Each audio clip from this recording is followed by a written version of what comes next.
soit avec vous tous. Amen.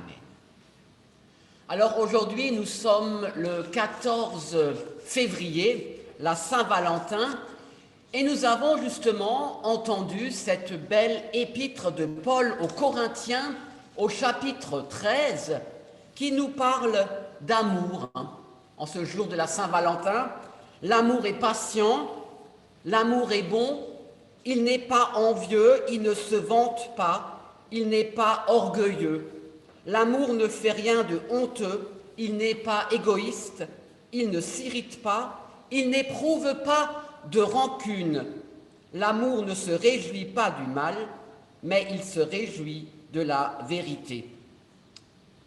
Alors cela tombe à point. Aujourd'hui, pouvons-nous dire, on va méditer ce matin, on va parler un peu de cette épître, de cet hymne à l'amour. Alors l'hymne à l'amour, les couples qui préparent leur mariage avec un pasteur ou bien avec un prêtre, les couples en général, ils ont un coup de cœur pour ce texte de Paul aux Corinthiens.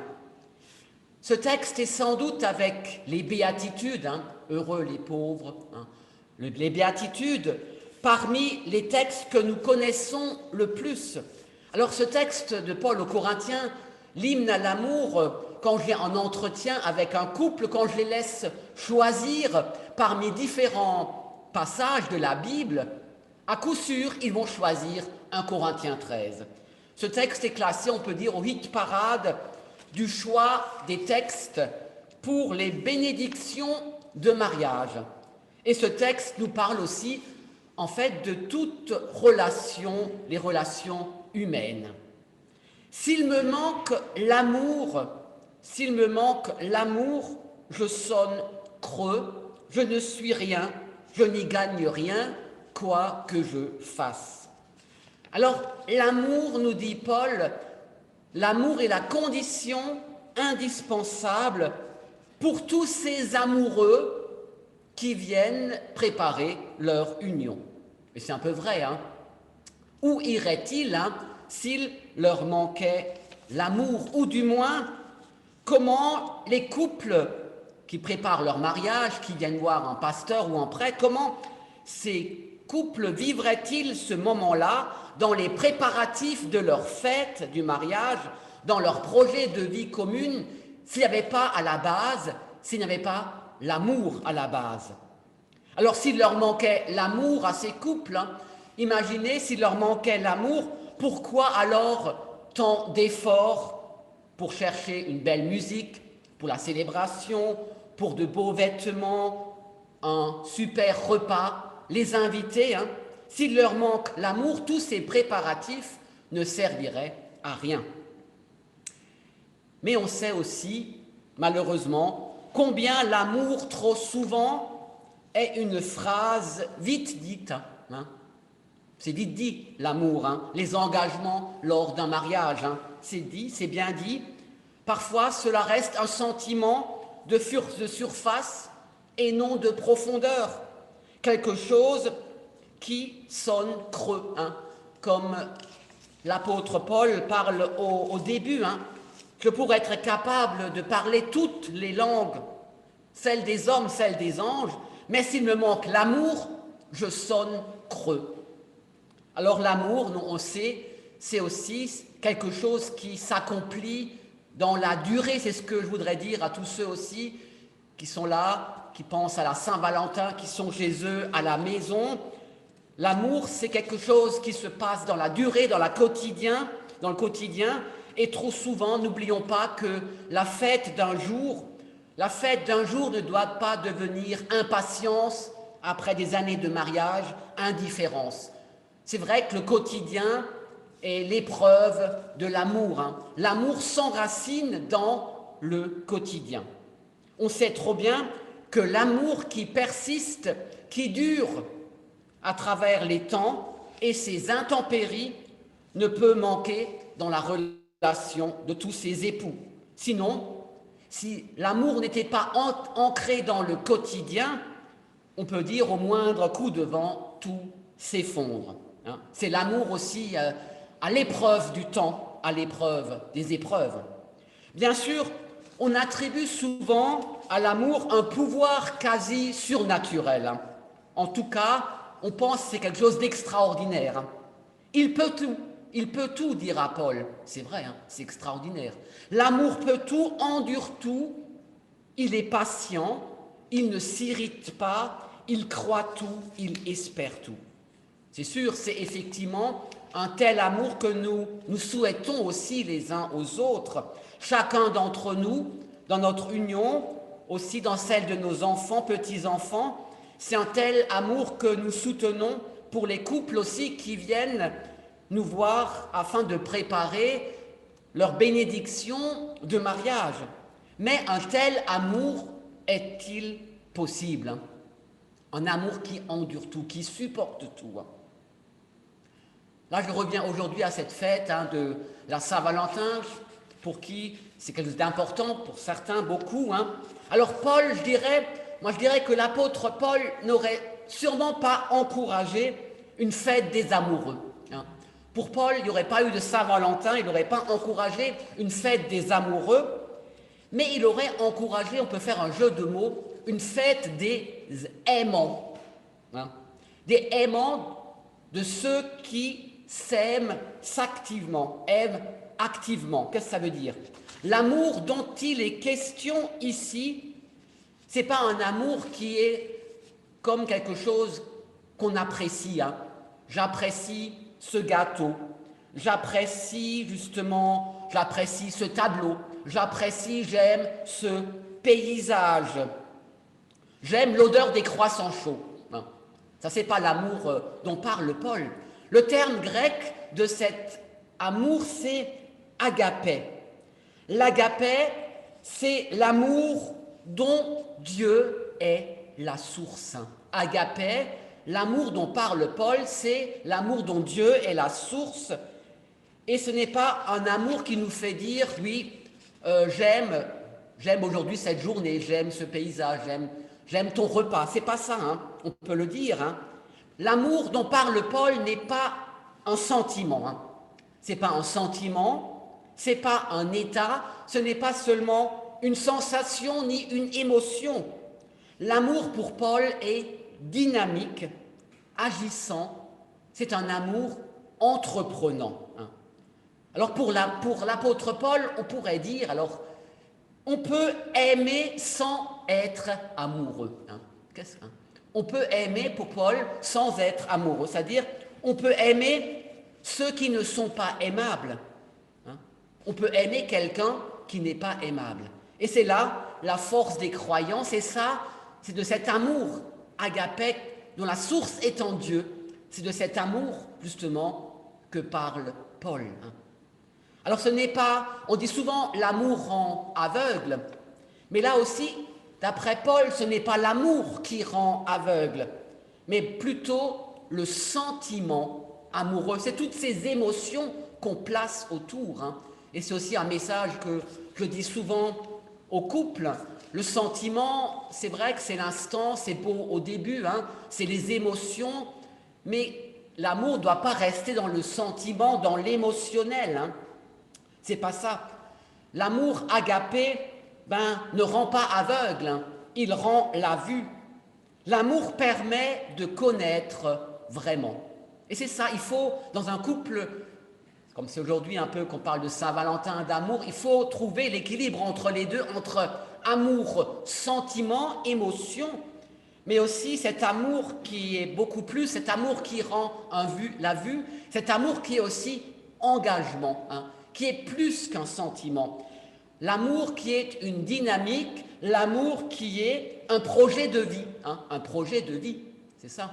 Quand je rencontre un couple, c'est bien, ils sont amoureux, ils sont vraiment tout mignons, c'est un peu, voilà, c'est très beau, mais alors je leur pose la question, quel est votre projet de vie? Est-ce qu'il y a quelque chose de concret par derrière?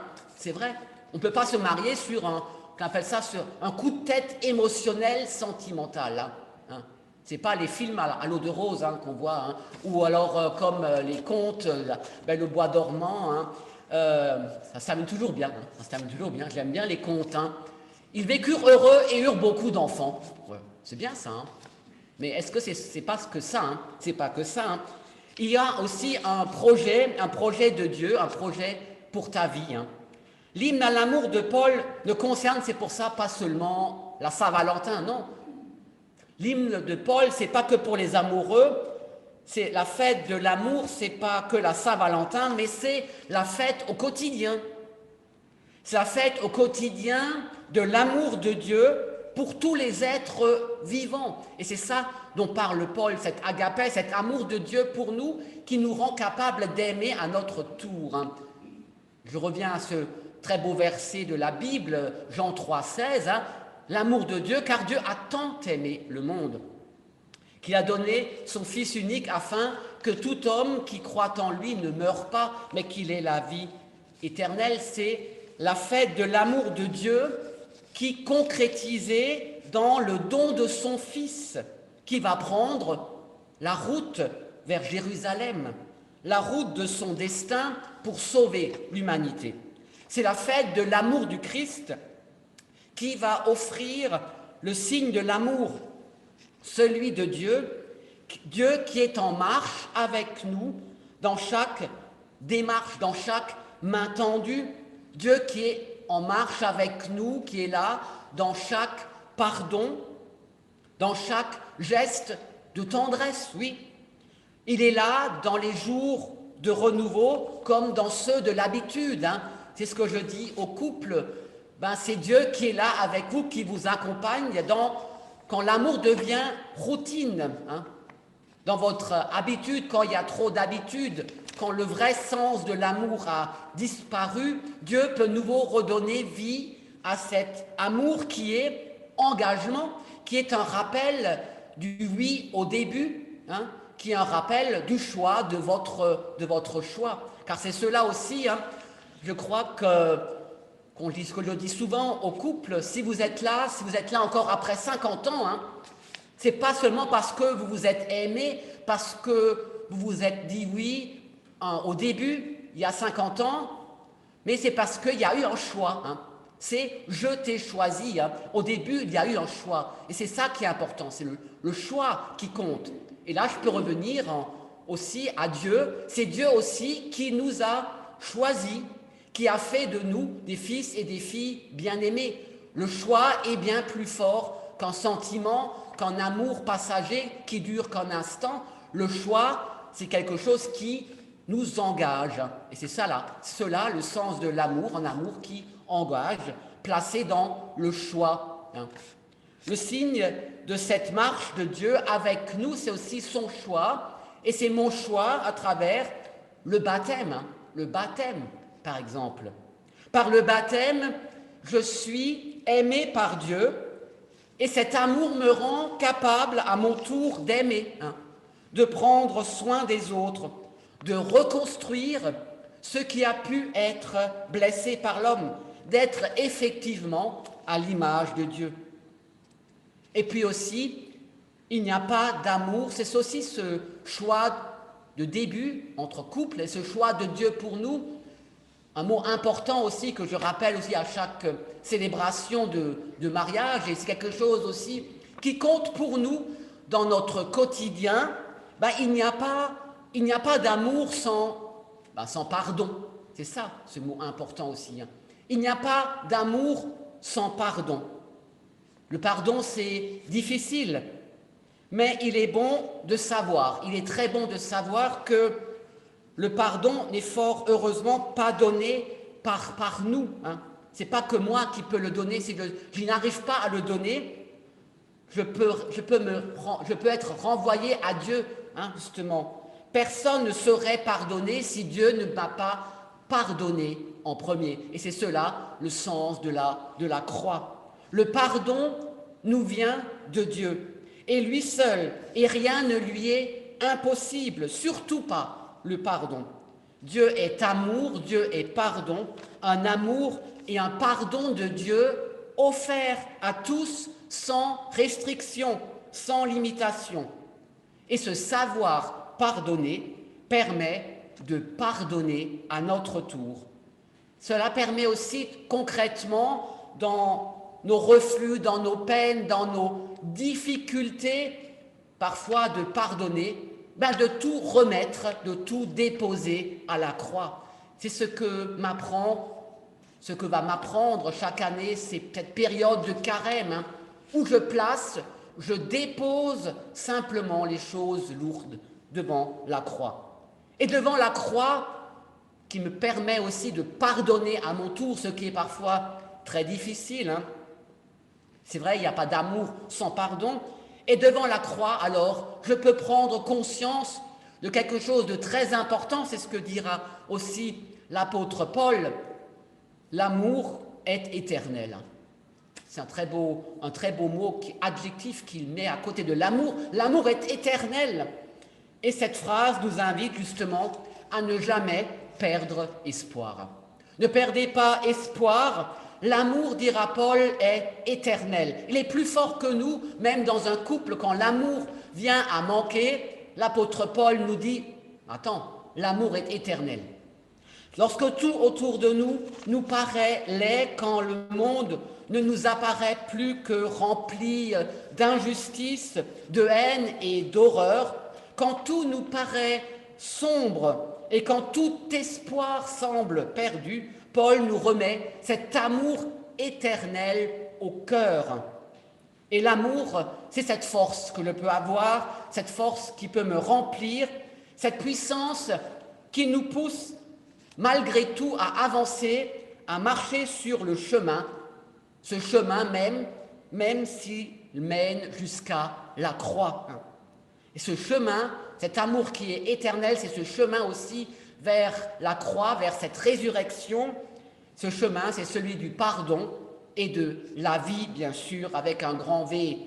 Et c'est ce que nous allons vivre ensemble ces prochaines semaines, oui, en route vers la croix, vers le pardon, cette vie que Dieu veut nous donner.